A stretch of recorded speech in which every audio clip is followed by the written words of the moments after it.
নমস্কাৰ বন্ধুসকল, মোৰ অন্য এটা নতুন ভিডিঅ'লৈ আপোনালোক সকলোকে স্বাগতম জনাইছোঁ। আপোনালোকক অতি দুখেৰে জনাবলৈ বিচাৰিছোঁ যে অসমৰ হাৰ্টথ্ৰব জুবিন গাৰ্গ বৰ্তমান অসুস্থ হৈ পৰিছে। তেওঁ বাথৰুমত পিছলি পৰি মূৰত আঘাত পাইছে আৰু মূৰত 5টাকৈ চিলনিও দিয়া হৈছে। বৰ্তমান তেওঁক ডিব্ৰুগড় সঞ্জীৱনী হস্পিটেলত ভৰ্তি কৰি ৰখা হৈছে আৰু অতিৰিক্ত চিকিৎসাৰ বাবে গুৱাহাটীলৈ প্ৰেৰণ কৰিবলৈ এয়াৰ এম্বুলেন্সো ব্যৱস্থা কৰি ৰখা হৈছে। বন্ধুসকল, আপোনালোকে সকলোৱে প্ৰাৰ্থনা কৰক যাতে জুবিন গাৰ্গ আগৰ দৰে সুস্থ হৈ পুনৰ আমাৰ মাজলৈ ঘূৰি আহি নতুন নতুন গীতৰ উপহাৰ দি যাব পাৰে।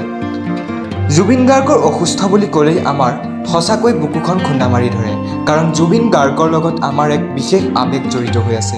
বন্ধুসকল, জুবিন গাৰ্গৰ স্বাস্থ্য সম্পৰ্কীয় সকলোবোৰ খবৰ আমি আপোনালোকক জনাই যাবলৈ চেষ্টা কৰিম, গতিকে আমাৰ চেনেলটো ছাবস্ক্ৰাইব কৰি ৰাখিব। ধন্যবাদ।